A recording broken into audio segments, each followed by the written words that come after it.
Tinanggal na sa serbisyo si Police Lieutenant Colonel Mark Julio Abong, ang pulis na nag-amok sa isang resto bar sa Quezon City noong Nobyembre. Sinabi ni PNP Chief Police General Benjamin Acorda Jr., inihain na kay Abong ang kanyang dismissal order. Wala na rin daw siya sa PNP records. Dahil dito, hindi na makatatanggap ng anumang benepisyo si Abong. Maaari pa rin naman daw siyang maghain ng apela.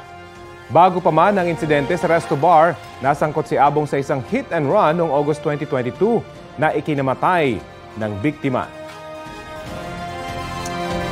Kapuso, alamin ang maiinit na balita. Bisitahin at mag-subscribe sa GMA Integrated News sa YouTube.